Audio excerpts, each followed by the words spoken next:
Selamat datang di Cupu Channel, Jendela Dunia. Kali ini kita akan ngobrol yang lebih ringan tentang jagating lelembut. Ringan karena halus. Moga sekarang jadi jadi tak kerupuk lagi. Ini cerita aku paling kapas. pengalaman saya sendiri Wian itu zaman masih di pabrik gula itu kan, itu di belakang itu kan ada sumur tua itu piye yo. Berarti suatu ketika itu ember plastik itu kan, ini dilalah rasa ngocot cemplung gitu nih dalam sumur ini, terus dia tenggelam gitu loh. Itu kalau nesor mungkin. Nah, terus itu saya menyaksikan sendiri. Dilalah 2 bulan atau sebulan itu muncul meneh. Begitu terus pembantu saya kan bilang, wah ini embernya muncul, ditarik. Tak ingok gitu, begitu mah ditarik, kemelem meneh. Tapi setelah itu berapa bulan bisa dia timbul lagi, terus ditarik.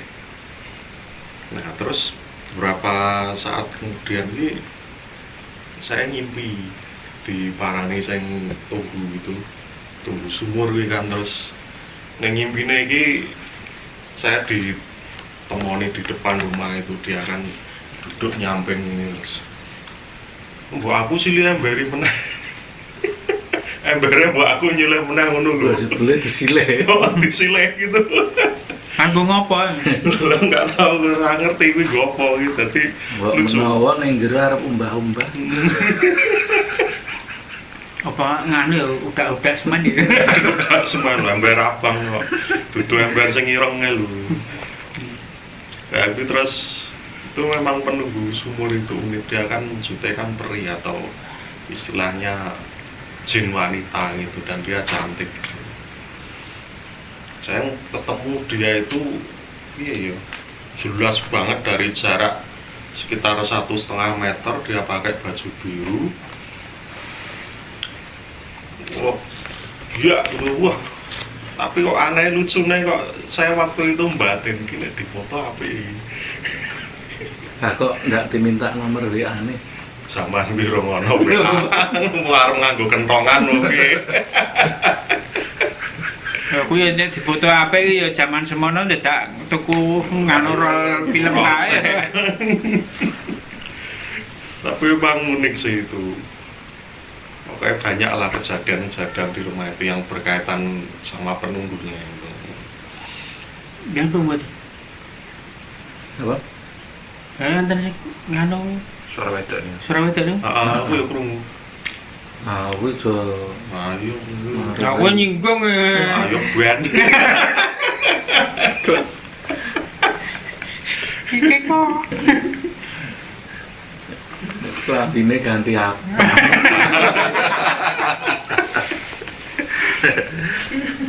Ya, jadi memang ketika kita mempelajari masalah gelombang atau getaran, suka tidak suka, mau tidak mau, maka kita akhirnya mengerti tentang hal-hal lain yang berkaitan dengan gelombang, termasuk macam-macam sih. Jadi ketika ngomong jenisnya banyak sebenarnya. Kalau cerita, jadi ini ada cerita lucu sebenarnya. Jadi dulu itu kan saya sempat iseng main kayak jelangkung gitu loh. Cuman jalanggungnya ini yang dipanggil maksud hati itu kan karena kepingin meliti tentang sejarah gitu. Jadi ada beberapa temen yang bisa bahasa Sanskerta dan segala macam, dan istilahnya manggil jalanggungnya itu pakai ritual gitu kan. Wah, dirituali jalanggungnya, ternyata yang datang itu pakai bahasa Sanskerta, dan ketika dikonfirmasi sama teman saya yang bisa bahasa Sanskerta, memang itu bahasa Sanskerta, bukan bahasa abal-abal atau membo-membo gitu. Nah, ketika ditanya itu ternyata dia itu istrinya 3, dia tidak bekerja, dia itu sukanya main, terus kemudian dia tidak tahu sejarah, dia sukanya mabuk terus tiap hari, jadi banyak hal yang skip dari otaknya gitu kan. Terus kita waktu itu bersepakat itu ngopo iki takon sejarah ra ngerti apa-apa. gua bae tendang. jadi maksud hati itu menelisik sejarah dengan cara yang lain. Yang datang memang tua tapi ya segitu tidak berguna. Tua tuas.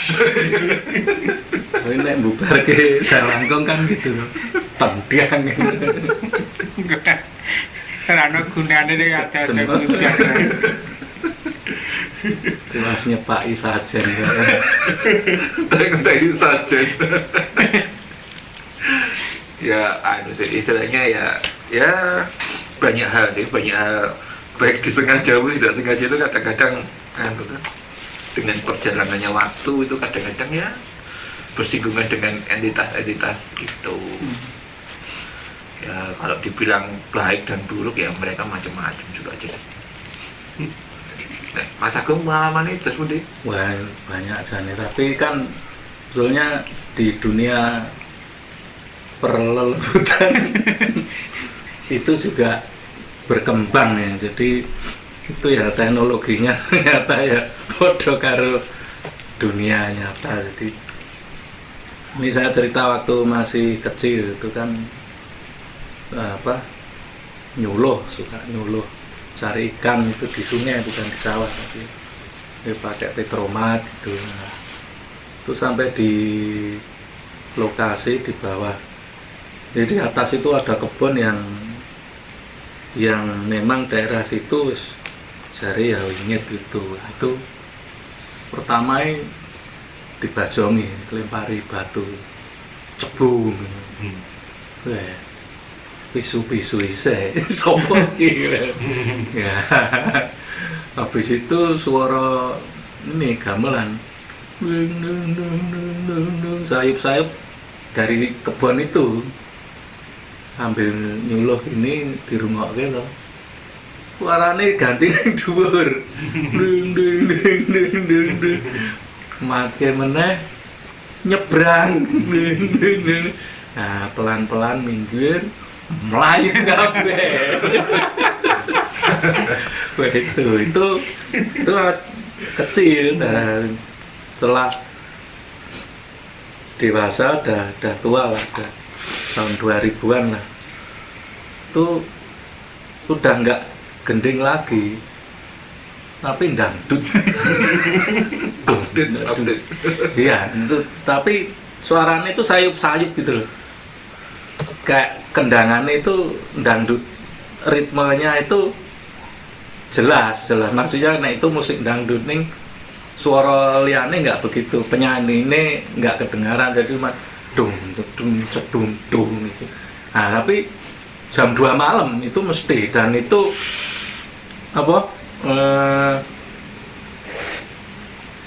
yang mendengar itu bukan cuman satu orang, itu hampir yang biyen ya tukang melek, tadi nek di luar semua itu ya, dengar semua itu. Tapi karena sudah sering ya, udah hafal gitu ya, nyantai aja. Yo kayak ya ini konser gitu. Tapi katanya ada yang pernah penasaran itu ngikuti gitu. Ya memang kalau gamelan dulu kan juga gitu nek. Itu kan dulu daya tarik gitu toh, diikuti itu makin jauh itu ya akhirnya nanti nggak ketemu. Katanya pernah juga ada yang ngikuti kayak gitu, jadi ternyata ya update itu kan dunia di sana itu.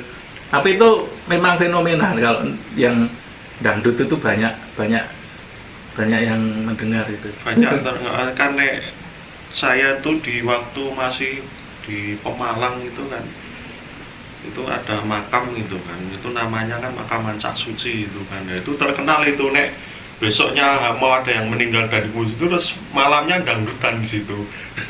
malah dangdutan. dangdutan begini neng gune. Jadi yang dengar itu ya yang jauh-jauh gitu kok suaranya kok suara acak Iya. kecil. Kalau didatangi akhirnya Ngalih. jauh-jauh nanti nyampe situ. Tapi orang sekitar situ malah nggak dengar. Nggak dengar, berarti mau katuan gitu. Nah, ini piye gitu. Sebelah ini kok dangdutan. Di musiknya anu nih update nih. Update memang. Nah, cuman kostumnya ra ganti-ganti. Soal saya ngono iki kan nek di Jogja iki kan saya ono swara drum band iki ya Mbak ya. Iya. Kalau saya ngomongin dari mana AAU atau itu memang drum bandnya goib gitu kan. Tapi akhir-akhir ini saya malah jarang dengar gitu. Nek beberapa tahun lalu itu hampir tiap pagi diantaranya sebelum subuh gitulah ono saya drum band gitu. Kadang cerah, kadang adoh gitu loh. Terus saya juga mikir ini beneran AAU apa goib ini. Suara drum band itu ada beberapa teman saya yang bilang kalau orang luar Jogja dengar suara drum band itu katanya nggak bisa pergi dari Jogja. Maksudnya dia akhirnya punya rumah di Jogja. Itu bener nggak sih? Atau cuma mitos? Ya nek dibilang mitos ya mitos. Cuma mau ngaku ya wis omah ning Jogja ya sih tetap saya keprungu ya. Ya maksudnya orang luar Jogja sing ning kene sementara pamannya kuliah di sini terus dengar itu kemungkinan besar itu besok di hidupnya di Jogja. Itu banyak sih yang seperti itu. Memang mitosnya gitu. Mitosnya Mitosnya. begitu. Tapi ya memang banyak yang faktanya mengalami seperti itu juga banyak. Tapi yo saya kira juga banyak yang nganu tuh pergi tuh masuk kuliah yang kene kabeh saya keban nih. Nah, tapi kan belum tentu krungu drum band gitu. Kan ada kejadian lucu di kampus saya itu dulu gini. Jadi kampus saya dulu kan lumayan terkenal angker karena memang dia ada di sudut kota Surabaya lah. Maksudnya memang di daerah sepi. Jadi waktu saya gambar itu kan ada 4 orang apa 5 orang itu kan kita itu lapar tapi males beli karena kita di lantai 2 tuh males beli makanan. Siapa yang turun saja waktu itu masih sudah jam 11 malam sekitar jam 12 malam gitu. Jadi mau turun keluar itu males karena lokasi kampus jurusan saya itu masuk banget ke dalam, jadi kalau keluar itu jauh gitu, dan jalannya kan sepi banget. Nah itu ada karena kita lapar toh akhirnya guyon-guyon wah ini kan no bakul liwat enak ya. Nah tiba-tiba itu di jendela itu ada orang lewat itu jualan dorong rombong itu loh, rombong mie dok gitu kan. Nah teman saya itu refleks langsung itu aja dipanggil gitu kan. Nah ketika dia keluar orangnya nggak ada dan kita baru sadar itu di lantai 2. Berarti kok ya saya lewat iki. Nah akhirnya ya dia gitu berlima dia misalnya kan gini, kalau kita takut kan akhirnya nanti kita ditakut-takuti, dia aja terus yuk cari apa kalau di tempat saya itu warung kopi warkop iya. Akhirnya yowes aku melu, jadi kita berlima beranjak gitu seolah-olah gak ada apa-apa. Kita beranjak semua itu di satu kurun waktu. Nah ada lagi kejadian itu yang rentetannya itu, jadi teman saya itu masuk lewat belakang ini kan kampus saya itu ada pintu belakang sama pintu depan, satunya lewat belakang satunya lewat depan. Nah si yang lewat depan itu waktu lihat FRS-an itu kan ada nilainya di papan gitu, dilihat bareng-bareng. Nah ketika dia melihat itu si teman saya yang depan itu melihat loh kok ada perwujan gondrong gitu. Wah ternyata teman saya ini yang belakang juga lihat ada kok ada yang gondrong siapa ya, dua-duanya tuh lari sampai gelundung-gelundung balik sampai bawah, ternyata temannya sendiri. Jadi bodoh gondrong. Oh itu sampai gelundung itu. jadi kan lihat nilainya itu di lantai 2 itu sampai gelundung dua-duanya. Orang saya bawa lalu guyon cekakan. Asom. Ya gara-gara lihat fenomena bakul mie tuk-tuk lewat. Akhirnya Banyak. iya apa ya. Jadi kalau di kampus saya dulu kan memang terkenal angker. Terus ya akhirnya kan memang dibiasakan begitu masuk pertama pesan dari senior-senior itu jangan takut gitu. Cuman kan ya namanya orang kadang-kadang sih deg-degan. Nah, kalau saya pengalaman dulu sama Mbah Buto ini, tapi udah pernah saya ceritakan belum ya ini? Yo, sebaleni ra apa. Pas waktu itu kita masih aktif di apa? Forum lah soalnya. Forum, salah satu forum di internet ya, terkenal zaman dulu, Joglo Semar. Itu mencari petilasan pertapaan Panembahan Senopati di Bambang Lipuro. Terus di jalan kan nggak tahu tuh arahnya, cuman Bambang Lipuro arahnya ke sana. Pas di Jalan Bantul itu kan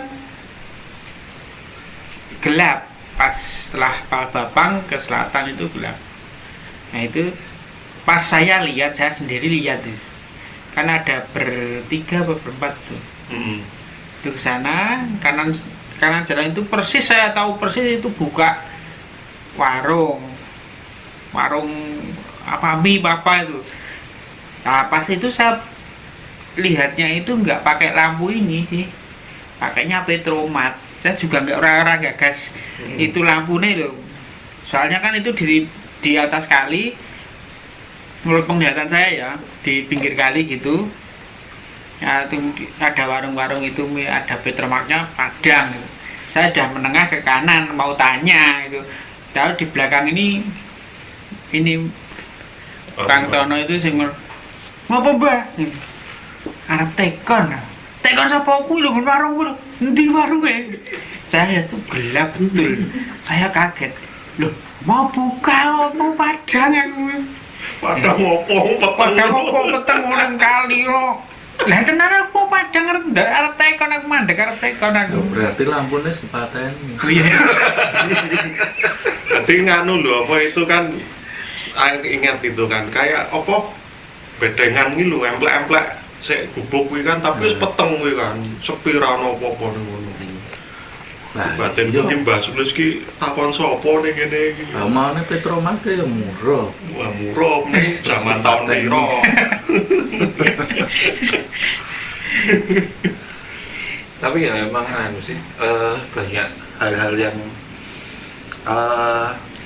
baik yang bersifat konyol sampai yang bersifat menakutkan. Terus ada cerita tapi zaman masih di pabrik gula, tapi dari kampung sebelah itu kan, cerita temen lah gampangannya kan, dia kan seneng nyuluh kodok gitu kan, di daerah mana gitu kok, wah kodoknya oke banget ini, terus dicikuki kan, wes kan rampung. Sesuai balik meneh merono kodoknya masih banyak itu dicikuki nganti ketemu kodok yang gede banget itu, wong dingkul ini dia pakai gelang, pakai mahkota, akhirnya melayu di solke kabeh kodoknya. Kecuali ketemu ratu. Biasanya kayak gitu tuh terus nanti dapat kodok banyak. Lah iya kan masalahnya pingin kemarin kan udah dapat banyak, tapi dia pengen lagi kan serakah kan. Berarti ya, ayo ciku anone. Cerita itu ada, itu kakak saya juga, kakak istri saya itu kan hidupnya di pinggir Sungai Codi. Rumahnya itu memang di pinggiran Sungai Codi. Ada satu lokasi itu yang bawah pring gitu, zaman dulu ya, itu untuk nganu apa, dia senangnya mancing. Nah, itu ada orang situ namanya Pak, saya lupa yang Mbah Sopo itu. Dibilangin, mancing enggak, jangan di situ, cari tempat lain aja gitu. Kakak saya bilang, oh udah meteran dulu setan ratusan mancing yang gini itu. Nah, Lampung itu mancing pas ya dapetnya kan, tapi pulang-pulang berok. Terus mari ini dulu. Nah itu kan pesan anu karena nggak percaya diomongin sama itu, terus setelah pulang kok perot-perot gitu, sama itu mbak itu bilang, oh diomongin kayak ya saya itu kemudian disyarati dikasih apa tuh ternyata kembali bisa pulih. Ya, Tidak untungnya kebun-kebunan. Nah, sing Tapi memang kok nggak selamanya itu penampakan di Weruh sing apa serem-serem gitu ya. Kok saya dulu pengalaman saya itu kadang ya dibingung jadi pernah saya malam-malam tuh mau ke rumah mertua kan, di sini rumahnya mertua masuk rapal dalane. Nah itu di Klaten dulu kan, lewat Bulak gitu, padahal ya belum malam loh, itu kira-kira ya jam 8 po jaman, tapi kan waktu itu masih belum banyak listrik mungkin ya sudah sih, cuman sepi lah, habis hujan gitu. Jadi nah saya apa lewat makam itu ya dari sawah gitu ya, persawahan, terus masuk komplek makam tua itu makamnya gede, terus ada pohonnya entah pohon apa itu gede buat itu rimbunan asri gitu loh. Malam ya serem gitu lewat ya, karena udah biasa ya wes lewat. Nah, lewat melintas makam itu, nah di situ saya lurus, itu ada, ingat saya itu ada jalannya itu simpang 2 atau 3 gitu loh. Nah ya karena udah biasa lancar aja, terus lah kok muter lagi, tapi nggak nyadar sih, bukan terasa muter, tapi sudah lewat kampung gitu, Kok kembali ke situ lagi, balik negon makam neh. Oh berarti salah ya, berarti harusnya tadi ambil jalur yang satu itu ya wes. Terus saya ambil sampai jalur tadi, ambil jalur yang satunya, terus lewat kampung-kampung, balik lagi ke situ, pindu.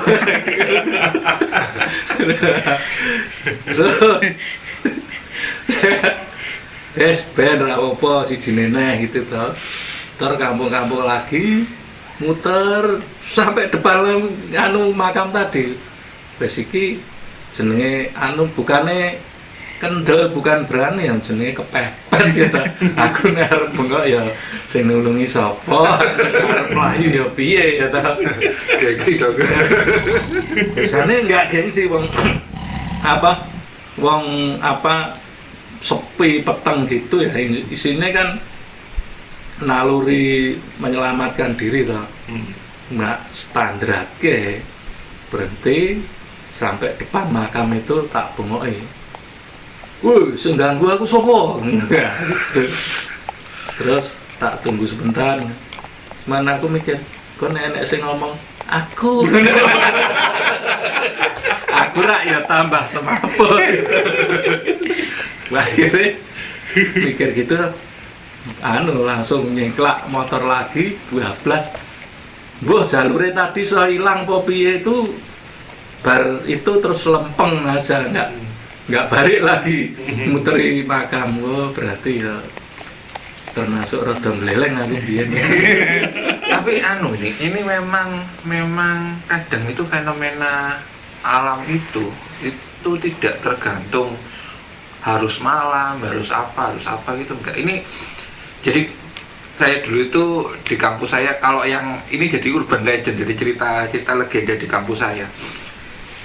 Saya itu dulu kuliah di Surabaya, nama gedungnya aja saya sebut ya. Gedungnya namanya Gedung H. Dan di situ angkatan atas saya 97 itu pernah menyaksikan yang namanya urban legend, namanya Putri Biru. Jadi waktu itu sekitar jam 3 jam 4 sore, belum malam, masih siang, itu satu kelas. Jadi kelasnya itu ini ruangan kelas, ini temboknya langsung luar. Satu kelas itu kelihatan sosok wanita, rambutnya panjang, pakai bajuan biru, itu melayang di udara gini. Satu kelas kelihatan. Nah itu kan yang jadi fenomena, istilahnya yang saksi matanya banyak. Anak 97 senior saya tidak setua 97. itu menyaksikan semua satu kelas, dan itu akhirnya jadi cerita urban legend yang menyebut Putri Biru dan segala macam. Nah itu kan yang ketemu Mas Tono tadi. Nah, itu di Surabaya, Mas. Oh, ya kan Dolan. Itu satu. Terus kemudian kalau di kampus saya juga ada legenda. Jadi per gedung itu kan ada jembatan. Nah, jembatannya itu dibangun lantai 2 ke lantai 2. Cuman banyak sekali yang ngalami jalan dari lantai 2 tembusnya ke lantai 3. Itu banyak sekali. Maksudnya memang cita-cita urban legend itu dan kasus-kasus saksi matanya banyak. Akhirnya jadi apa ya? Akhirnya kan ketika kita melihat fenomena bahwa kalau katanya orang-orang kalau ketemu lelembut itu harus malam hari, harus suasana yang mistik, enggak juga. Oh enggak. Saya alami. Saya enggak alami. Saya waktu di Bandung, ya temanya tetap diblusuk kayak itu tadi. Padahal neng Bandung awan-awan, neng perumahan itu kan nggak serem-serem tau. Hujannya keblasok apa busuk dewe. Busuk. Jalan gitu muter, lalu neng kono neh pindah meneh muter gitu. Nah itu ternyata kuncinya satu.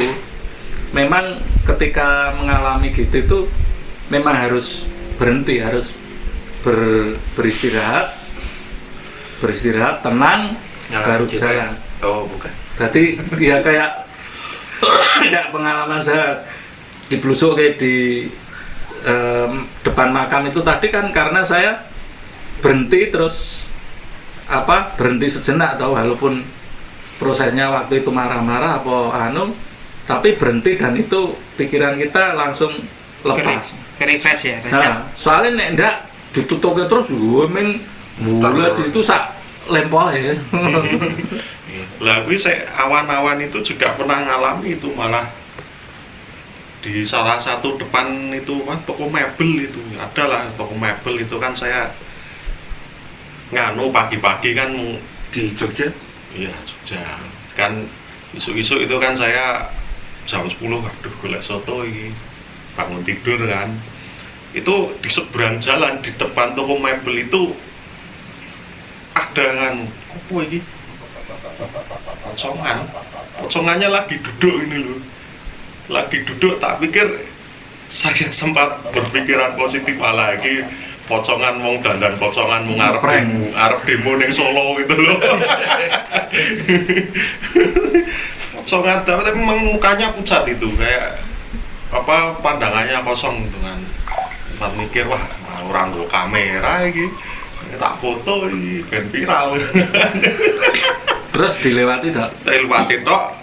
Begitu wis rada-rada nembe kepikiran. Wah, nek kayak gitu wong dandan pocongan itu nggak mungkin ini itu mencolok begitu. Akhirnya saya cari pedotan gitu kan, memutar balik tak parannya sudah nggak ada. Itu siang-siang itu malah pagi jam 10 itu dan jelas banget gue. Nek serune dilewati toh, pocongane koyo Mas, aku pocongan lho. Wis ora wedi. Cuman ya sih memang kadang-kadang itu ketika kita bicara tentang fenomena kayak gitu itu bentukan alam sana itu ya memang macam-macam modelnya. Maksudnya ya lepas dari masalah persepsi kayak apakah pocongan itu adanya cuma di Indonesia atau enggak, itu kan itu lepas dari persepsi. Cuman kadang itu ya memang bentuknya aneh-aneh. Ya itu paling menakutkan itu karena dulu ya saya dulu masih kecil itu penakut, tapi ya saya nggak kepikiran sampai di sana diberui atau gimana. Saya kan waktu SD itu saya kelas 4 atau kelas 3 ya, saya lupa. Itu kan kalau pagi bapak sering nyirami tanaman itu, saya bangun pagi untuk belajar zaman dulu sekitar jam 4 itu nah, jam 4 bangun kemudian baca-baca, setelah baca saya keluar, bapak pada saat itu puasa baca itu nyirami, saya cuma lari kan masih kecil ya, cuma lari di depan rumah gitu, depan gang itu. Pas itu kebetulan tangga saya akan ada pohon jambu, di bawahnya itu ada, karena ada talinya begitu. Tapi saya curiga waktu itu kan, saya lewat, kok itu ada tahu kesana lagi, nah, kanan kiri lewat terus toh. Masalah saya perhatikan lagi yang kecil itu apa, tak lihat tuh, wah itu kecil itu semakin tinggi air kontan, wujudnya jadi tinggi, panjang banget dan gede putih itu. Kontan saya lari. Madonna. Wih, awan mau bunyi. Jam 4 subuh itu, jam subuh itu waktu itu bulan puasa. Soalnya pas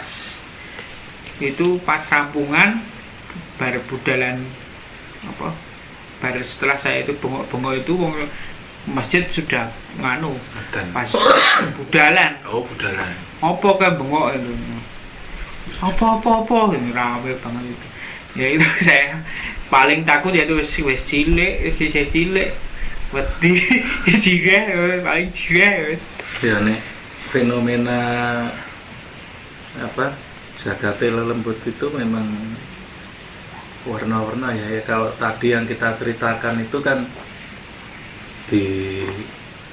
melihat terus kayak diputerke, dibingungke itu kan sebetulnya masih bisa disanggah dia ya, itu ilusi kan, apa meng ketok-ketokan.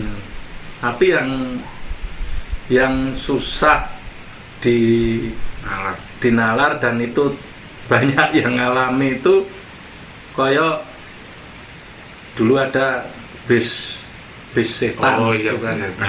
Wah, dari Jogja Surabaya berapa menit gitu nyampe, dan itu orangnya benar-benar nyampe dan bingung itu kan piye. Nah, itu kan bukan persepsi lagi dan dia benar-benar melihat jamnya. Terus saya tahu-tahu yang ya nek mobil masuk makam atau itu kan juga walaupun dinalar juga susah, tapi itu kejadian dan ya masih tapi yang susah dinalar dan benar-benar kejadian itu ya yang kayak itu tadi apa numpak bis buat ketok ya numpak bis tenan, bayar tenan tekannya cepet banget. Nah itu kan itu, tapi kan ya nyatanya ya ono gitu loh. Berarti di komersil ya. Nah, sing angel ki haltene ngendi ya itu kan. Tapi itu terminal. Rata-rata terminal. Ada cerita lucu tuh jadi waktu saya itu dulu SMP kan istilahnya perpisahan itu kan di Bali. Nah, di tempat penginapannya itu kan saya mandi tuh, ada jendela buat udaranya lah gitu ya di kamar mandi itu. Lah kan saya tuh dulu kan kalau mandi walaupun saya cowok kan takut ditip gitu kan. Nah, waktu saya mandi tuh ada tangan itu gebrak-gebrak ke jendela itu, brak gitu kan. Wah, ini bayangan saya teman saya nggak ada takut-takutnya waktu itu. Brak beberapa kali gitu. Akhirnya saya tuh ngambil air, terus saya siram ke jendela itu, terus saya omeli kapok ontoles gitu kan. Nah, ya habis itu saya mandi selesai toh, saya keluar, terus teman saya ganti mandi, batin saya gantian tak kerjain gitu kan. Lah waktu saya muter, ternyata di balik jendela itu jadi ada pohon yang dikurungi, jadi memang nggak bisa masuk ke situ, tapi emang ada pohonnya. Terus saya baru kaget, lah tadi apa? Wah, iki. Tapi paling nggak saya pernah menyiramnya. Tapi memang biasanya kepikirannya itu setelah kejadian. Nah itu ya saya ya pernah gitu, malah lucu meneh itu kan waktu itu kan tahun baru 98, itu kan saya kan main ke komplek tempat bapak kerja dulu kan, teman-teman kan masih banyak di situ, malam tahun baruan ini ketemu konco-konco lawas gitu kan, seneng gitu kan. Itu sekitar jam 11 pas setengah 11 itu kan, itu suasana itu nganu loh, apa, habis hujan kan aspalnya kan basah gitu kan. Nah itu pas waktu masuk komplek itu dari jauh itu udah kelihatan ada dua anak kecil, yang satu pakai baju merah, satu pakai baju hijau. Dia lagi duduk di tengah aspal, padahal aspalnya basah gitu.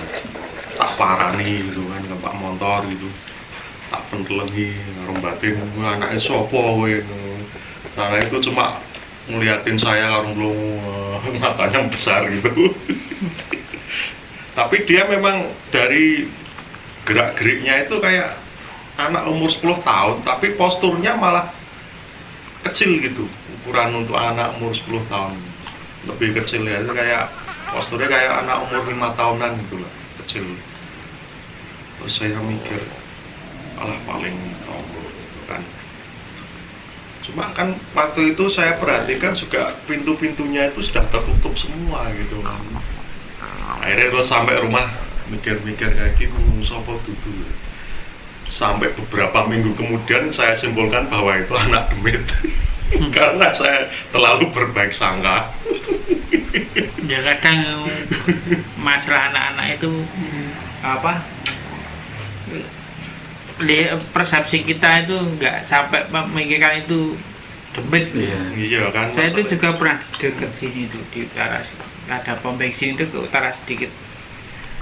Itu Pak, dari utara itu sekitar pukul 10 lah kurang lebih ya, 10 lebih. Toko-toko udah tutup. Ada satu toko yang sudah persiapan tutup. Saya lihat itu ada anak kecil itu di pinggir jalan. Di pinggir jalan mainan di situ. Saya gumul. Kok orang tuanya boleh tuh. Jadi sendiri dia di situ.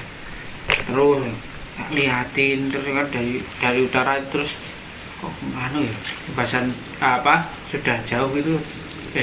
Itu orang apa bukan? Kan kepikirannya kan begitu. Saya sudah jam 10 lebih. Tapi di Indonesia sendiri, khususnya di Jawa itu hal-hal begitu itu apa istilahnya apa ya, sudah mungkin dimaklumkan gitu. Maksudnya penamaan gitu. Kenapa? Karena dulu bapak saya itu ini karena kejadian udah lewat ya, jadi bapak saya udah nggak bisa dituntut. Jadi bapak saya dulu pernah tabrakan beruntun. Karena bapak saya itu sebenarnya waktu itu ngantuk, terus ngerem mendadak. Wah akhirnya kan tabrakan, gitu kan. Terus bapak saya kan domeli yang belakang gitu. Pak, kok ngerem mendadak? Terus bapak saya itu jawabannya dengan entengnya gini, saya tadi melihat orang nyebrang. Dan bapak saya lolos dari tuntutan hukum sampai saat polisi ini lolos. Terus kan saya tanya, kentotan apa? Ora. Wah, saya dituntut nih. Kejadiannya udah lama. Wong itu saya masih SMP, Pak. Nah, cerita kecelakaan itu pernah ada itu. Bukan ada mahasiswa mau kuliah kan. Nah, pas di Palang Sepur itu loh, sering tuh itu macet gitu. Tabrak, meninggal. Nah, tapi pas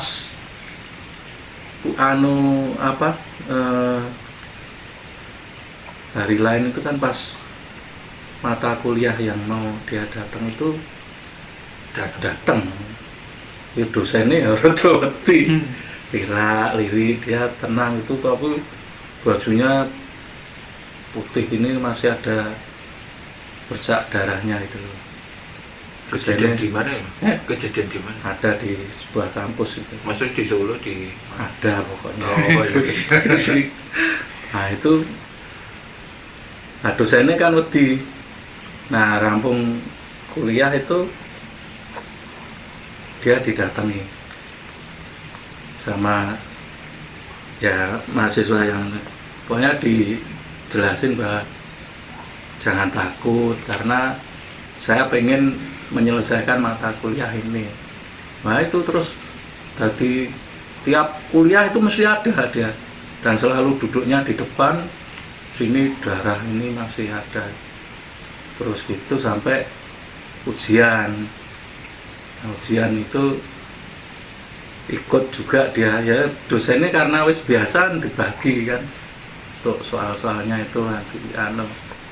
Nah ini nyatanya ya itu ada anunya hasilnya gitu, alhamdulillah lulus pas anu itu kuliah itu. Karena udah lulus, nitoki dosen itu bajunya putih itu bercaknya udah hilang, putih semua. Nah dosennya kan nanya, kamu kok sekarang kelihatannya bersih, ya ada anu apa, kamu sudah mau apa ke surga kan gitu kan, apa sudah meninggalkan anu. Di anu itu jawabnya gini, bukan katanya. Terus kenapa? Bajuku habis ku laundry. Bersih. Ini pada gerak.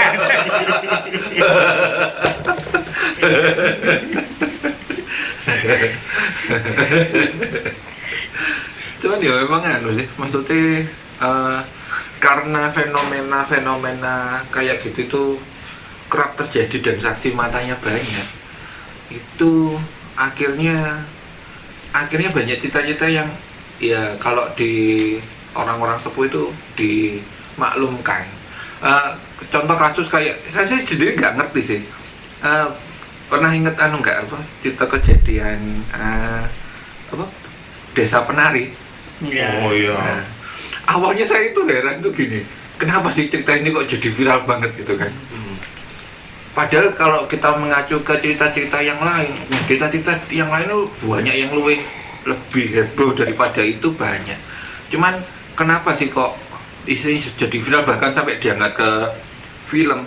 Ternyata yaitu memenuhi unsur segala hasrat manusia. Ada dalam tanda kutip seksologinya, terus kemudian ada tokoh sentralnya, ada gadis-gadisnya yang sebenarnya itu sendiri kalau dalam sebuah cerita itu memenuhi unsur apa ya, unsur hasrat. Hasrat. Jadi wong karepe hobi ya walaupun sebenarnya kalau cerita-cerita kayak gitu kan, kalau kita mengikuti si kisah penari, lah wong salah dhewe gitu kan. Iya. Maksudnya istilahnya ya nek kamu memang nyalai kayak gitu ya wajar kayak gitu. Maksudnya itu bukan sebuah cerita sing nggak usah gitu. Wong kadang-kadang nguyui makam terus godangan gitu juga banyak ceritanya kan. Apalagi daerah-daerah alam terbuka kayak di gunung, di pantai gitu. Itu lebih Kan ada yang temen cerita gitu kan, jadi kan dia mendaki salah satu gunung gitu kan, kayak itu ketemu anak kecil gitu kan, padahal dia sak rombongan itu temen saya, ketemu anak kecil, terus si anak kecil itu kan pas dia naik, anak kecil itu turun gitu kan, dikiranya penduduk sekitar. Si anak kecil itu ngomong sama teman saya, "Mas, kowe iki rawet diono macan kok ning kene," karo tangannya gini. Terus jawab, "Ora." Nah, terus kan anak kecil kan turun, terus dia, teman saya itu naik kan. Nah, berapa saat kemudian teman saya itu ketemu macan beneran, tapi anakan macan itu atau gogor gitu. Iki ojo-ojo jelmaane sing cacili itu. arep mlayu ning ndi. Kan dia takutnya nek ono mboke gitu loh, hidupnya macan itu. Itu juga ada saya pengalaman itu juga pas mendaki gunung. Jadi sekitar ya Gunung Lawu ya belum lama itu, waktu itu saya diajak temen kan. Itu kan dari pos 1 menuju pos 2 itu kan waktunya sudah kira-kira isak lah. Itu dari bawah itu udah ramai, udah nyantor gitu kan. Tak pikir kan itu rombongan pendaki lain, ada mungkin 10 orang atau ramai gitu pada ngobrol. Itu bahkan salah satu senternya itu nyorot ke mata saya waktu itu, ya gitu, serak terus kita kan jalannya kan santai banget kan, pelan-pelan itu kan dia kan tak pikir kalau dia rombongan masih muda kan udah cepet itu kan. Nah, saya bilang sama teman saya kan, wes dinteni weh ngene ben kono liwat sik. Rame-rame ngerti-ngerti mapet langsung sepi. Padahal itu jaraknya udah dekat, kira-kira mungkin sudah 20 meter gitu, langsung mapet. Injur neng di mau rombongan seneng isor. Nah, kerennya habis. Kan tadi suaranya malah sepi ra ono apa-apa gitu kan. Andel deh. Cuma saya di cerita di Gunung Lawu itu cerita dari mbah saya yang belum melakukan besar. Ini juga kalau masalah macan ya, pernah itu dikata kalau zaman dulu kan berarti macan masih umum ya, masih banyak. Tahun berapa itu mbah saya naik itu pas di Argo Dalem naik itu di Argo Dalem itu rombongan itu yang berani naik itu ternyata si mbah saya itu ke atas itu semuanya takut beli. Ngopo kan ditanya ngapain takut di sini juga naik sini tujuannya naik kok enggak naik. Oh enggak tiba-tiba takut gitu. Takut apa? Iki po itu ada menurut si mbah itu potongan kayu yang potongannya itu menyerupai harimau gitu. Ya dipegang sama si mbah itu. Iki potongan kayu yo, itu dudu macan. Iki cangkeme. Iki kile, iki buntute yo dilus-lus gitu. Ya istilah itu nggak apa-apa, murah nggak ada yang berani, cuman mbak saya itu yang di situ. Ya cuman kayu, potongan tunggak kayu itu loh, potongan kayu. Ya cuman itu ya dilus-lus, dipegang, ditumpaki barang ya apa-apa. Setelah itu tahu ya wes selesai turun itu, kemudian ada rombongan naik toh. Nah pas turun itu ketemu seingan tuh bahasa, kemudian di bawah itu kemudian berhenti jajan. Pas jajan itu ada kabar bahwa di Argo Dalem ada yang meninggal ditubuk macan karena ada yang ngising di Argo Dalem itu tubuk macan. Kayak salah lah kebelet deh. Lah itu pas itu berarti berarti yang itu tadi bener macan. Nah ini mbak saya lihatnya tuh nggak kayu itu. Wong temen yang nggak ada yang berani nah, itu malah penak lah ya. Delok macan tunggak kayu, nanti timbangan delok tunggak kayu bae nangis macan kan ngeri. Tunggak kayu catek. Di samping yang pendaki gunung itu juga ada yang cerita dari pemancing itu kan, mancing malam itu juga banyak gitu kan. Ada yang mancing itu kan, ada sebuah cerita mancing itu kan, wah entuk iwak gede gitu, tarik wabot itu kan, tarik begitu wes naik ke permukaan sebulanin nggak sejaran, meripati abang karo beker gitu. Jangan pangleh. Terus ada juga yang dapatnya tangan gitu. Terus ada juga pas mancing itu karena di samping dapuran empring itu kan, terus tahu-tahu ada biur gitu kepala gitu. Itu juga ada gitu. Terus ada yang lele, jari ini cerita itu ketemu kayak lele, tapi lele ini iso ngadeg kayak lumba-lumba gitu, dan dia bunyi oek-oek gitu. Opo gitu. Terus saya cerita itu saya sendiri juga pernah ngalami, cuma agak beda gitu kan. Waktu itu kan saya di daerah Kalimbabatan, itu di daerah Tegal kan, itu mancing naik sepeda gitu kan. Waktu itu pancingnya teman saya itu kan nyangkut itu ular air itu loh, banyu itu saya tarik sampai dia berdarah gitu kan. Dan airnya kan rampung kan, terus saya pulang saya pulang itu malamnya saya didatangi gitu, datangi ada orang 3 kalau nggak salah, ada 3 sosok lagi linggo neng itu loh, apa kayak bro itu loh atau bangku semen gitu. Nah saya duduk di antara mereka, tahu-tahu yang sebelah kiri saya itu langsung tangannya nekok gini dengan terus saya sampai nggak bisa nafas, saya melek tangannya sehono gede banget itu tangannya gantung ini. Wah akhirnya terus muncul terus tak cekel gini, saya ngaruh pegang ini terus lolos, saya tangannya jatuh di bawah amben. Saya cari-cari nggak ada, nanti modem itu tak gulai. Yang barang itu terus setelah beberapa saat itu gantian saya yang ketakutan itu loh. Efek takutnya itu datangnya telat itu. Pas kejadian nggak takut itu. Tuh dulu waktu masih kecil ya suka mancing, tuh yang paling tak takut sih ceritanya nek iwak tunggon itu. Oh iya. Tuh iwak tunggon cari ciri-cirinya sedep. Ya ada tuh iwak sebel. Anu loh Mas, mboten saged kedep. Enggak. Nggak bisa kedep. Nah, ikan ya nggak punya belah. Nganu. Ya kok nek anu mak cling. Mau pada ke nek nganu ikan itu juga kayak Nemo Suruh. Enggak, soalnya itu saya beberapa kali ngerti ikan kedep, jadi tak pikir ya biasa wae. Oh, tiba-tiba anu kan. Enggak semua ikan bisa kedep. Itu iwak kuwi sing kok delok kuwi. Cerita Ayo, Bu. di kedung di sungai itu silumane itu onggo inggi.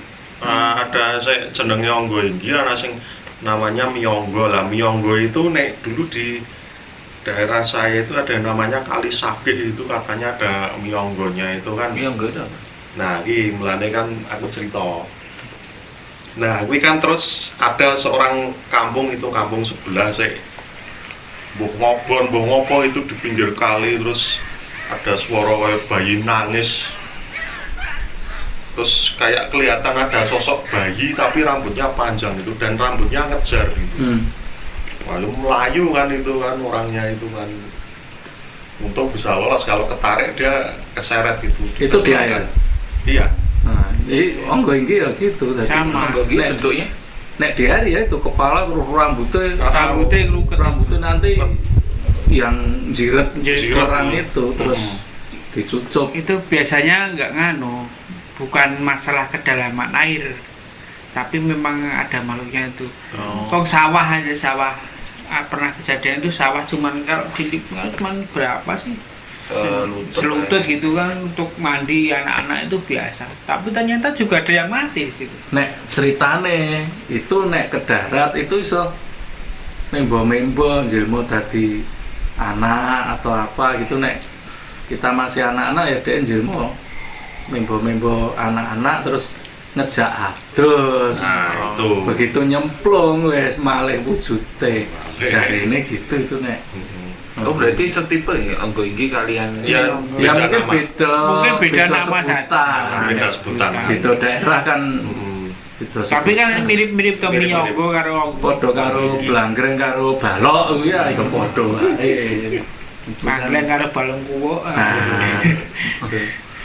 Itu sik demit-demit kuno biyen iki. Demit kuno ini wis jarang itu kan. Nek anu itu kan enggak ada lagi apa dulu tetangga pernah, dan itu memang cerita saya udah cerita nih bener, itu namanya glundung pringis. Itu kan itu kalau di darat itu memang kepala glundung-glundung itu. Iya. Nah itu senenge membone nyamare dadi ayam. Nah, Itu ayam itu. Malam-malam itu ada ayam anu mbah apa babon gitu, sabluk nggawa anake gitu kan. Wah iki nemu pite cekel pringis gitu. Aseme bengi-bengi ceritane ngono. Tapi ada yang ngalami tetangga itu sampai sekarang fobia, nggak berani sendiri kalau di apa berjalan apa-apa padahal dia supir. Anu ya, Orang. istilahnya shock ya, mentalnya sampai terganggu. Iya. Tapi memang di jalan itu saya sering lihat penampakan kok. Pernah itu di salah satu apa jenenge tetek atau rel sepur itu kan, penyeberangan itu kan, itu sore-sore itu dan itu rame. Saya pas waktu itu rombongan kan naik mobil kan, pas nyebrang itu kan saya lihat persis di depan saya itu ada cewek rambutnya panjang, baju merah, terus pakai celana jean baggy gitu. Coba model-model kaos bajunya itu model-model zaman biyen gitu, zaman dulu. Berarti lu kecantunan. Rambutnya panjang terus dia nyebrang itu dengan tergesa-gesa itu. Tak amati tak delok rupane ayu ngono. Begitu dia terus nyebrang gitu kan, nyebrang rel gitu, terus ada mobil lewat gitu, sebelahnya kok wis ora ono iki ning ndi cewek iki mbok mlayu apa ning ndi iki. Rapati ngeri wong cewek apa. Nah, terus Nek gondrong kok mburi ngono parane wah, cewek biar neleh lanang. Tapi ya apa ya? nah, itu yang saya ada lagi cerita gitu. Waktu itu saya pulang dari teman saya itu belum lama kok kejadiannya, berapa bulan yang lalu itu lewat di kampung tetangga itu malam-malam kan. Itu kan dia kan terkenal punya pabrik batako gitu kan, cetakan. Itu saya lewat itu di kiri jalan, tahu-tahu kaget saya ada orang itu pakai matanya melotot, pakai jaket itu gelap-gelapan gitu kan. Wah, asli sopo. Saya mikir, wah iki Pak C iki ora wis mati wis suwe iki. Bekelingan. Aku nengok belakang wis ora ono, wah asem iki. Itu Bener-bener jelas itu. iya. Nah, itu ada yang pengalaman juga itu, teman penjaga malam di sebuah kampus. Teman saya ini, penjaga malam. Kalau dulu kan ada pegawai satpam sama pegawai harian yang tugaskan jaga malam. Dia itu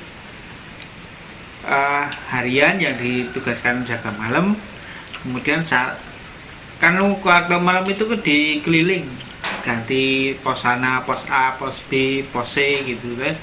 Waktu di pos B itu dekatan itu biasanya ada di sana itu yang tugas pensiunan AU itu, dia jadi satpam di situ. Nah, dia ngobrol di situ. Dia nggak sadar itu malam Selasa katanya gitu. Pas ngobrol sana panjang lebar, pas keliling ke sana ngomong ngobrol-ngobrol sampai lama, pas waktu jam dia harus keliling lagi, pindah ke pos lagi. Nah, dia cerita di pos A. Kok suwe kalau lama nggak kesini ngapain? Nganu di pos B, ngapain ngobrol sama nganu Pak siapa tadi, lupa saya namanya. Oh iya ngobrol bu, macam-macam. Setelah panjang lebar, gue bocor ngawur gimana tuh? Nah begitu Pak itu sekarang itu maksudnya mudun jaga, jadi pas malam itu dia nggak jaga, di jadwalnya itu nggak jaga. Loh aku mau, lah yang kamu jagongan terus apa makanya gue? Hasilnya kayak gitu itu wedine carry lho. Nah, wedine itu malah rada suwe itu sing itu. Dulu itu ada kejadian waktu saya SD Pak ya, di rumah itu. Jadi dulu kan kalau zaman dulu masih inget cerita Hunter. Hunter sing polisi bawa pistolnya itu Magnum, polisinya botak tinggi. Iya. Nah itu kan mesti malam dulu itu di zaman TVRI itu, jam 11 atau jam 12 gitu lah. Saya itu dulu sukanya nonton itu. Nah pada suatu waktu itu saya nonton itu, perasaan di belakang saya itu ada kakak saya. Ya saya ajak ngobrol, tapi nggak nyaut. Ya kan saya namanya anak kecil ya, ada yang nemenin ya nonton sampai habis. Nah setelah itu saya toleh, nggak ada orang, ya mungkin kamar mandi atau gimana lah. Kemudian saya masuk kamar, lah kok kakak saya itu udah tidur ngiler gitu. Saya kan kaget, lu mau sopo? Itu saya lumayan trauma ya. Maksudnya kan karena kejadiannya di rumah. Apa yang melayu neng? Itu pernah itu saya waktu malam-malam itu kan di daerah Gunung Kidul itu kan, itu mau daerah Panggang kalau nggak salah, mau ke pertapaan Kembang Lampir gitu. Di sana pas bulan-bulan itu kan sekitar jam 12 malam itu kan di lewat sebuah kampung dan itu sudah sepi, nggak ada orang. Itu ada sosok kakek-kakek di tengah jalan, dia pakai sarung, pakai kopiah, sarungnya itu dilinteng agak pendek itu sih, di bawah lutut gitu kan, jalan pelan gitu. Wih, takon gak? Terus mandek gitu. Kemudian Pak ajeng tanglet itu, terus orangnya itu tatapannya kosong itu, terus melirik ini sambil senyumnya itu, waduh. Mukanya pucet. Langsung, menung sopo gitu. Mas ayo terus langsung mas. Mbok sopo, mbok menungso apa bukan itu ora urus, sementing melayu sih. Oh bahasa Indonesia. Oh Allah.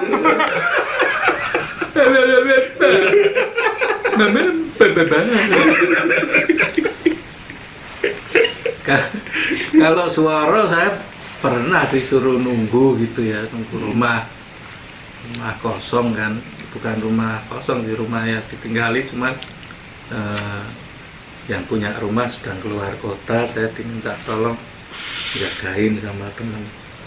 Itu kamar mandi itu malam itu kayak orang gebiar-gebiur itu loh. Biur kayak orang mandi itu. Nah, udah jelas saya itu kan diminta jaga kan ya, berarti orangnya saya sama teman saya yang anu itu kan. Wah itu udah bingung, sopo kan. Yo penasaran saya antara wani dan apa panik itu ya. Warani itu kamar mandi dibuka ya. Yo kering, nggak ada apa-apa, nggak ada, itu biar aneh itu. Terus apa terus pernah juga di rumah itu anggar tengah malam gitu suara cerik, wah kayak apa gitu kan. Terus besoknya lagi anggar jam segitu mesti cerik. Nah hari ketiga buka boleh wong dodol sate.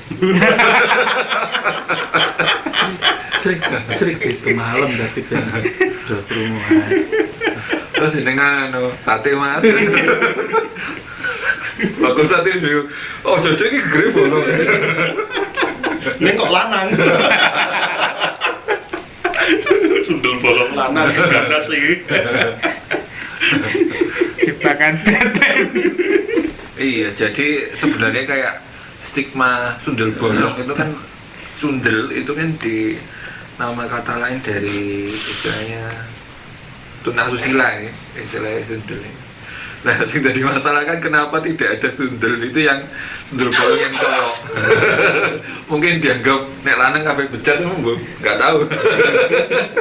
Akhirnya nggak ada sundel bolong cowok. Itu kan apa ya itu nganu sendiri, itu mungkin yang masih single kan. Tapi kan kalau yang jenis lain kan ada lanang tuh gendruwo, anak wedok wewe kan. Nah, nek anake tuh yo gitu. Tapi memang saya pengalaman dulu itu kan kebiasaan buruk ya, jangan ditiru itu kan. Saya kalau tidur sore itu bablas kan sampai maghrib gitu kan, bahkan sampai isya gitu. Terus kan waktu itu kan saya nek tidur kan jendela saya buka gitu kan, terus pandangan mata juga pas melek gitu kan otomatis mandang jendela gitu kan. Saya itu beberapa kali lihat pas bangun ini tahu-tahu ada kayak cewek kan, terus kulitnya mengelupas ini, itu jelas banget. Jadi kayak bengkerok itu apa, berkerut itu, terus kulitnya semua mengelupas itu, terus ada lagi yang lihat pocongan lingu ini. Ada lagi yang kayak cewek itu terus matanya hampir keluar, dan ada banyak lagi masuk, ada yang pocongan terus mukanya merah gitu. Terus sejak saat itu saya kalau tidur tak tutup jendelanya, tapi tetap tidurnya bablas sampai malam. Tapi memang harus sih apa ya, kadang itu penampakan kayak gitu itu walaupun nggak semua tapi bisa dikategorikan sebagian besar itu mengambil rasa takut kita. Jadi kalau kita takutnya dengan perwujudan apa, kadang dia menampakkannya hal-hal yang semacam itu. Kadang maksudnya memang tidak bisa dipukul rata seperti itu. Makanya kadang-kadang itu kan yang jadi masalah ketika kita penggemar cerita horor katakanlah, itu maka mindset kita yang tertanam dalam kepala kita, itu jurnalnya lembut, bentuknya macam-macam itu. Nah, beda lagi kalau ketika di mindset kita katakanlah kita nggak suka cerita horor gitu kan, kan nggak ada apa-apa gitu kan di sini. Nah, kadang-kadang kita ditemui gitu ya kita blow on aja, apa gitu ya. Soalnya ya emang ya kalau wujudan itu kadang ya macam-macam dalam arti ya gimana ya, wong ya istilah itu memang. Kalau saya dulu kan memang kayak Mbak Sui, jadi saya bukan penggemar film horor. Ketika saya agak dewasa baru saya suka film horor yang Amerika, karena kalau film Amerika itu kan memadukan sadistik sama pornografi kalau film horor ya. Jadi horor Indo. Amerika itu biasanya banyak darah, sadistik itu, bacok-bacok dan segala macam sama pornografi. Itu biasanya dipakai sinematik sing berkiblat pada Hollywood kan semacam itu. Kalau Asia itu beda lagi horornya. Nah saya dulu itu kan suka nonton film horor Amerika itu karena itu sebenarnya. Jadi ya itu kadang-kadang apa ya. Makanya ketika trennya The Ring, Ju-on apa-apa itu saya cuma pernah lihat sekali film horor Jepang, habis itu saya nggak berani lihat lagi. Kenapa? Karena itu realistis sekali. Maksudnya itu dalam keseharian saya itu kadang saya nonton kayak gitu itu, jadi kan saya males. Waduh, itu ya kadang-kadang ngapain. Jadi dulu itu yang sempat saya habis itu bergidik itu. Ide ceritanya itu sebenarnya. Jadi kesimpulan dari cerita itu kan gini. Si hantunya itu bisa ditonton lewat jepretan Polaroid. Jepret sampai terakhirnya itu kan si teman-temannya itu meninggal semua, terus jepret itu dia akhirnya bebas karena hantunya nggak ada. Saya sampai sekarang itu kadang masih bergidik kalau cerita itu. Kenapa dicari nggak ada? Di akhir cerita itu ternyata dia jalannya bongkok. Kenapa? Karena dia gantung di belakangnya itu. Dan kasus-kasus itu banyak kejadian di keseharian sebenarnya. Makanya kadang-kadang kan kenapa sih saya kok malas nonton film horor Jepang? Karena itu keseharian orang Asia.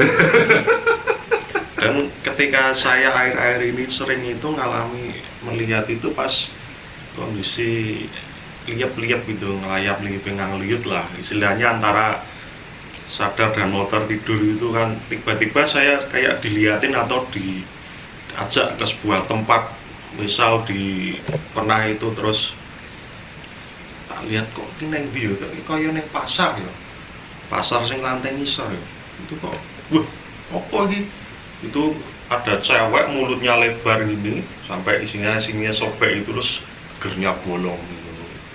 Terus ada lagi saya tahu-tahu diajak keluar rumah gitu kan, itu kayak ada orang, jadi laki-laki itu terus pakai baju lusuh itu, tangannya putus itu kok lagi di sana itu. Terus entah itu setelah saya cross check dengan tetangga dengan ciri-ciri, ini biar sing mati ning RT sebelah nabrak truk atau apa gitu.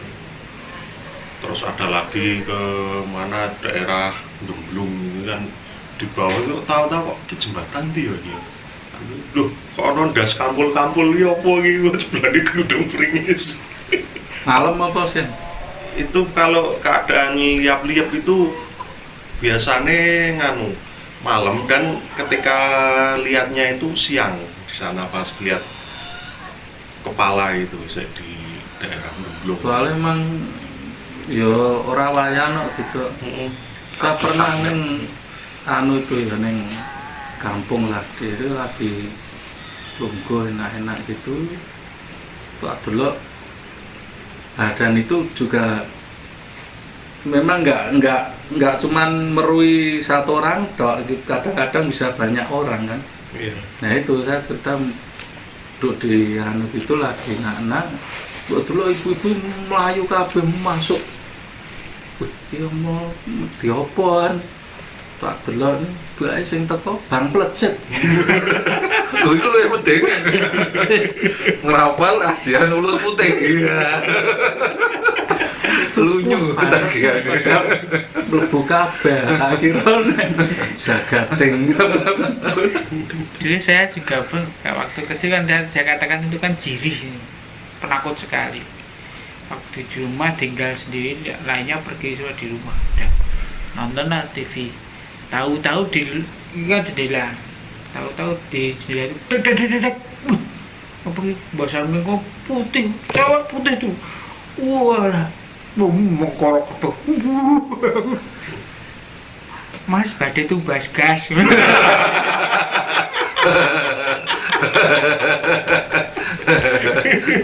Balas.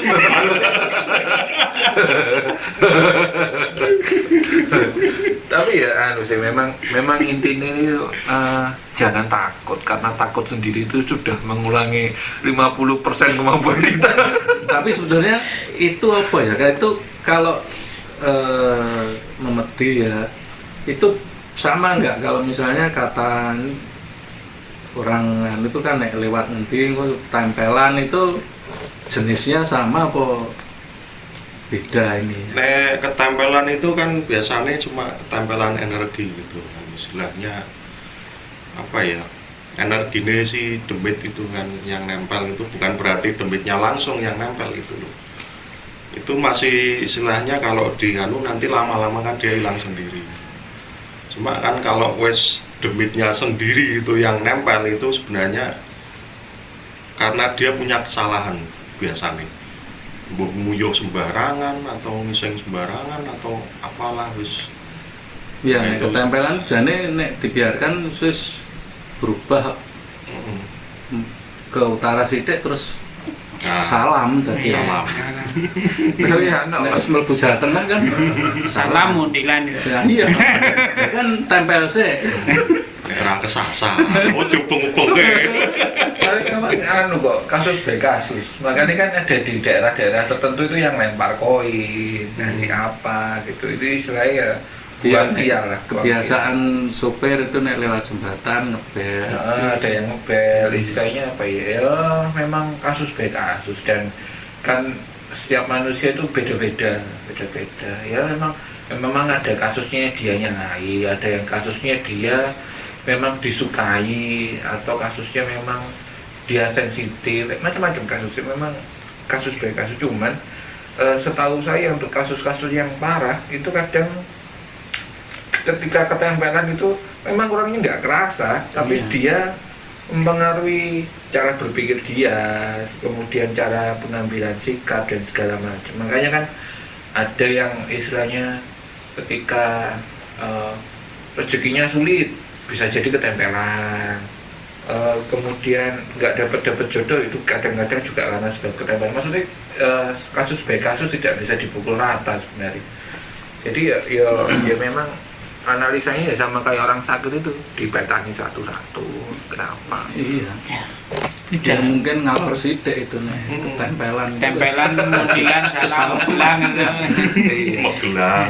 Cuman ya saya sebenarnya kayaknya saya ceritakan kasus apa fenomena apa penari, apa desa penari itu kadang-kadang kan saya mikir gini, kok bisa sih, maksudnya ya saya bukan meremehkan, cuman kok bisa hal itu sampai jadi viral banget gitu nih. Maksudnya kadang kalau kita noleh nggak usah di daerah-daerah pedalaman lah, di daerah-daerah kadang yang terkenal ini di kota-kota besar ya banyak yang kasus kayak gitu ya.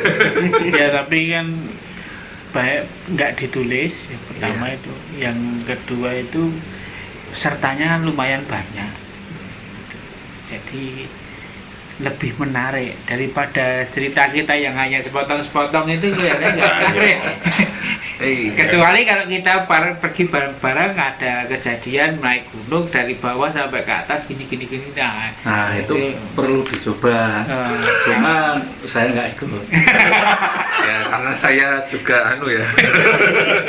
Terus pas kalau jalan Jogja cari yang gampang-gampang aja.